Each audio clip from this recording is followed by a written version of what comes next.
अगस्त्य का आश्रम की कथा। सुतीक्ष्ण मुनि से विदा लेकर राम, सीता और लक्ष्मण ने वहां से प्रस्थान किया। मार्ग में उन्होंने नीवार, जलकदम, कटहल, साखू, अशोक, तिनिश, चिरविल, महुआ, बेल, तेंदू तथा अन्य अनेक जंगली वृक्ष देखे। विचित्र वनों, मेघमाला सदृश पर्वमालाओं, सरिताओं तथा सरोवरों के नयनाभिराम दृश्यों को निरखते हुए तथा 2 दिन महर्षि अगस्त्य के भाई के आश्रम में विश्राम करने के पश्चात वे अगस्त्य मुनि के आश्रम के निकट जा पहुंचे। उस वन का वातावरण अत्यंत मनोहर था। सुंदर विशाल वृक्ष खिली हुई लताओं से शोभायमान हो रहे थे। हाथियों द्वारा तोड़े जाकर अनेक वृक्ष पृथ्वी पर पड़े थे। वानवृंद वृक्षों की ऊंची ऊंची शाखाओं पर अटखेलियां कर रहे थे। पक्षियों का मधुर कलरव चहुं ओर सुनाई दे रहा था। हिंसक पशु भी हिरण आदि के साथ बैरभाव को छोड़कर कलोल कर रहे थे। उन्हें देखकर राम लक्ष्मण से बोले, हे लक्ष्मण, महर्षि अगस्त्य के आश्रम के अद्भुत प्रभाव से जन्मजात शत्रु भी एक दूसरे की हत्या करना भूलकर परस्पर स्नेह का बर्ताव कर रहे हैं। यह महर्षि के तपोबल का ही प्रभाव है। यहाँ आकर राक्षस भी उपद्रव करना भूल जाते हैं। मैंने सुना है कि महर्षि अगस्त्य से प्रभावित होकर अनेक राक्षसों ने अपनी तामसी वृत्ति को त्याग दिया है और महर्षि के अनन्य भक्त बन गए हैं। इस युग के ऋषि मुनियों में महामुनि अगस्त्य का स्थान सर्वोपरि है। उनकी कृपा से यहाँ के देवता, राक्षस, यक्ष, गंधर्व, नाग, किन्नर आदि सब मानवीय धर्मों का पालन करते हुए अत्यंत प्रेमपूर्वक अपना जीवन यापन करते हैं। इस शांतिप्रद वन में चोर, डाकू, लंपट, दुराचारी व्यक्ति आने का साहस नहीं करते। ऐसे महात्मा महर्षि के दर्शन का सौभाग्य आज हमें प्राप्त होगा। तुम आश्रम में जाकर मेरे आने की सूचना दो। राम की आज्ञा पाकर लक्ष्मण आश्रम के भीतर गए और महर्षि के एक शिष्य से बोले, हे सौम्य, कृपा करके तुम महर्षि अगस्त्य को सादर सूचित करो कि अयोध्या के तेजस्वी सम्राट दशरथ के ज्येष्ठ पुत्र श्री रामचंद्र जी अपनी पत्नी जनकनंदिनी सीता के साथ उनके दर्शन के लिए पधारे हैं। वे आश्रम में प्रवेश की अनुमति की प्रतीक्षा कर रहे हैं।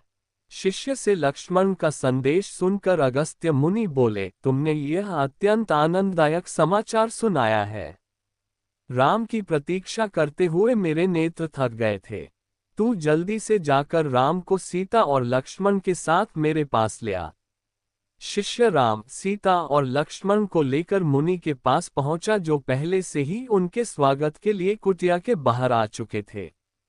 तेजस्वी मुनि को स्वयं स्वागत के लिए बाहर आया देख राम ने श्रद्धा से सिर झुकाकर उन्हें प्रणाम किया। सीता और लक्ष्मण ने भी उनका अनुसरण किया। अगस्त्य मुनि ने प्रेमपूर्वक उन सबको बैठने के लिए आसन दिए। कुशलक्षेम पूछने तथा फल फूलों से उनका सत्कार करने के पश्चात वे बोले, हे राम, मैंने 10 वर्ष पूर्व तुम्हारे दंडक वन में प्रवेश करने का समाचार सुना था। उसी समय से मैं तुम्हारी प्रतीक्षा कर रहा हूँ। यह मेरा सौभाग्य है कि आज मेरी इस कुटिया में तुम जैसा धर्मात्मा, सत्यप्रायण, प्रतिज्ञा पालक, पितृभक्त अतिथि आया है। मेरी कुटिया तुम्हारे आगमन से धन्य हो गई है। इसके पश्चात महर्षि ने राम को कुछ दैवी अस्त्र शस्त्र देते हुए कहा, हे राघव, देवासुर संग्राम के समय से ये कुछ दिव्य अस्त्र मेरे पास रखे थे। आज इन्हें मैं तुम्हें देता हूँ। इनका जितना उचित उपयोग तुम कर सकते हो, अन्य कोई धर्मपरायण योद्धा नहीं कर सकता। इस धनुष का निर्माण विश्वकर्मा ने स्वर्ण और वज्र के सम्मिश्रण से किया है। ये बाण स्वयं ब्रह्मा जी ने दिए थे। सूर्य के समान देदीप्यमान ये बाण कभी व्यर्थ नहीं जाते। इंद्र के द्वारा प्रदत्त ये तरकस भी मैं तुम्हें दे रहा हूँ। इनमें अग्नि की भांति दाहक बाण भरे हुए हैं। ये खड्ग कभी न टूटने वाला है, चाहे इस पर कैसा ही वार किया जाए।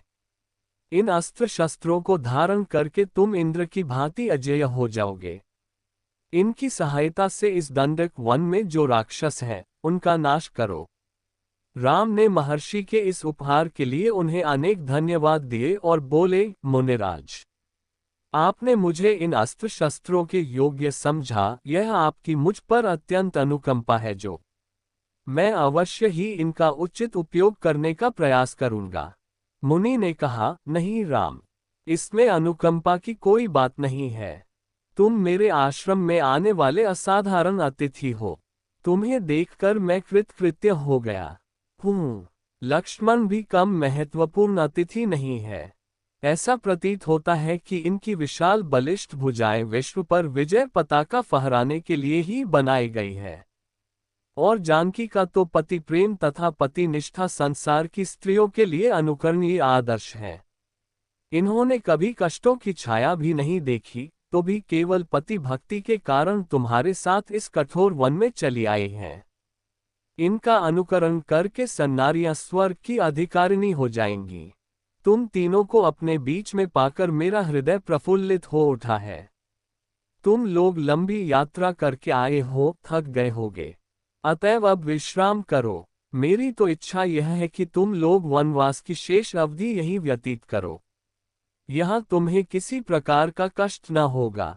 ऋषि के स्नेहयुक्त वचन सुनकर राम ने हाथ जोड़कर उत्तर दिया, हे मुनिराज, जिनके दर्शन बड़े बड़े राजा महाराजाओं तथा दीर्घकाल तक तपस्या करने वाले ऋषि मुनियों को भी दुर्लभ हैं, उनके दर्शन का सौभाग्य मुझे आज प्राप्त हुआ है। भला इस संसार में मुझसे बढ़कर भाग्यशाली कौन होगा। आपकी इस महान कृपा और अतिथि सत्कार के लिए मैं सीता और लक्ष्मण सहित आपका अत्यंत कृतज्ञ हूँ। आपकी आज्ञा का पालन करते हुए हम लोग आज की रात्रि अवश्य यहीं विश्राम करेंगे, किंतु वनवास की शेष अवधि आपके मनोरम आश्रम में हृदय से चाहते हुए भी बिताना संभव नहीं होगा। मैं आपकी तपस्या में किसी भी प्रकार की बाधा उपस्थित नहीं करना चाहता, परंतु आपकी सत्संगति के लाभ से भी वंचित नहीं होना चाहता। इसलिए कृपा करके आपके इस आश्रम के निकट ही कोई ऐसा स्थान बताइए जो फलयुक्त वृक्षों, निर्मल जल तथा शांत वातावरण से युक्त सघन वन हो। वहां मैं आश्रम बनाकर निवास करूंगा। अगस्त्य मुनि ने कुछ क्षण विचार करके उत्तर दिया, हे राम, तुम्हारे यहाँ रहने से मुझे कोई असुविधा नहीं होगी।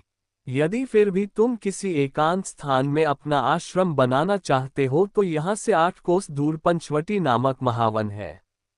वह स्थान वैसा ही है जैसा तुम चाहते हो। वहां पर गोदावरी नदी बहती है। वह स्थान अत्यंत रमणीक, शांत, स्वच्छ एवं पवित्र है। सामने जो मधुक वन दिखाई देता है, उत्तर दिशा से पार करने के पश्चात तुम्हें एक पर्वत दृष्टिगोचर होगा। उसके निकट ही पंचवटी है। वह स्थान इतना आकर्षक है कि उसे खोजने में तुम्हें कोई कठिनाई नहीं होगी।